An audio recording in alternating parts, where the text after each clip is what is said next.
Saya mengikuti dengan dekat tentang laporan dan komen-komen media sosial. Sepatutnya mereka tidak memperlekehkan operasi bersama yang dijalankan oleh Angkatan Tentera Malaysia dan Polis Diraja Malaysia. Mereka mesti dapat membezakan antara isu politik dengan isu keselamatan dan pertahanan. Sebagai rakyat Malaysia yang bertanggungjawab, walaupun mereka berbeza politik dengan parti pemerintah, mereka tidak seharusnya memperlekeh dan menghina kemampuan, pengorbanan dan menggadaikan nyawa oleh Angkatan Tentera Malaysia dan juga PDRM. Saya harap mereka tidak memutarbelikkan kenyataan kepada strategi-strategi yang dibuat oleh ATM dan PDRM. Kalau mereka menuduh bahawa tindakan yang dilakukan oleh ATM dan PDRM selepas adanya berlaku kematian, ini adalah bagi mengelakkan daripada berlakunya pertumpahan darah di kawasan tanggungjawab dalam Ops Daulat. Dalam hal ini, saya harap mereka yang memperlekeh dan menghina Angkatan Tentera dan PDRM ini supaya mengakui hakikat bahawa apa yang dilakukan adalah mengikut strategi peperangan yang ada pada ATM dan PDRM. Dan kalau mereka mempertikaikan kononnya aset telah tidak digunakan sepenuhnya, kononnya berlaku penangguhan, kononnya berlaku pelbagai-bagai kelemahan, saya minta supaya mereka datang dan pergi sendiri ke kawasan tanggungjawab itu untuk memerangi penganas-penganas ini dan bertempur sendiri tanpa ada bantuan daripada PDRM atau pada ATM. Kalau mereka berani, saya tidak fikir mereka berani. Oleh sebab itu, berikan penghargaan kepada ATM dan polis.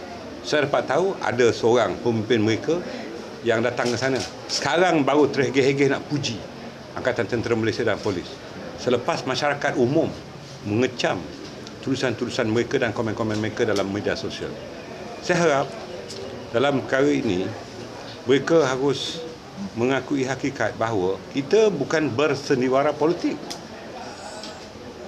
Kita berada di garisan hadapan kerana kita mahu memberikan semangat pada anak-anak buah yang berada di bawah. Dan kita memantau operasi itu dijalankan. Oleh yang demikian, jangan mudah kerana teknologi, kerana dasar langit terbuka, maka kita memberikan komen-komen yang menyakitkan hati pegawai ATM dan PDRM. Oleh yang demikian, saya harap perkara ini dihentikan. Dan kita tidak perlukan pujian, tetapi yang kita perlukan ialah kesefahaman seluruh rakyat Malaysia mengenai perkara ini. Dan saya harap walaupun tulisan-tulisan mereka yang akan datang tidak perlu untuk memuji kami, tapi cukuplah memberikan semangat pada anak-anak buah kami yang sedang bergadai nyawa di garisan hadapan. Kita mempunyai jaringan perolehan maklumat daripada rakan-rakan kita, bukan saja di Filipina saja, tetapi daripada negara-negara lain. Laporan yang diperolehi daripada media itu adalah laporan secondary daripada media yang bersumberkan daripada maklumat Filipina. Tetapi kita mesti ingat bahawa Kanada juga mempunyai maklumat yang sama. Saya harap kalau benar bahawa mereka mahu menyaman media tempatan, mereka harus berani juga menyaman media luar negara, kerana sumber-sumber itu dipetik daripada sumber media luar negara.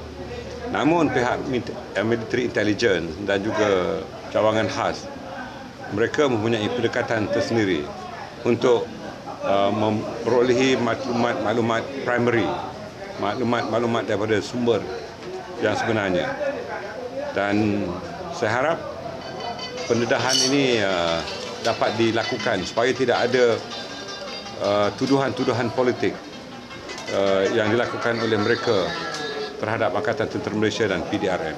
Sebelum daripada Ops Daulat ini sendiri, sebenarnya kita telah mendekati sumber-sumber berkenaan, sebab sebelum sesuatu tindakan itu dilakukan, pastinya kami perlukan maklumat. Tetapi sebagai sebuah pasukan yang profesional, kita tidak mendedahkan perkara ini pada masyarakat umum, pada halayak.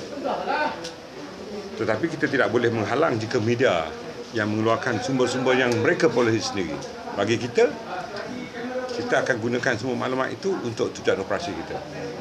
Dan jika maklumat-maklumat berkenaan mahu dijadikan sebagai evidence, maka maklumat itu tentunya maklumat yang classified. Hanya mahkamah saja yang boleh memerintahkan supaya maklumat itu didedahkan pada umum melalui perintah mahkamah.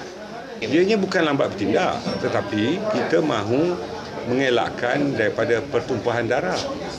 Kerana walaupun mereka membawa senjata, tetapi pertumpahan darah tidak berlaku kerana kerajaan Malaysia memberikan masa yang secukupnya supaya perundingan dijalankan. Dan apa yang telah dikenakan oleh pihak kerajaan Malaysia ialah kalau mereka mahu meletakkan senjata, mereka mesti meletakkan senjata tanpa syarat. 3 minggu itu sudah mencukupi untuk kami menjalankan perundingan.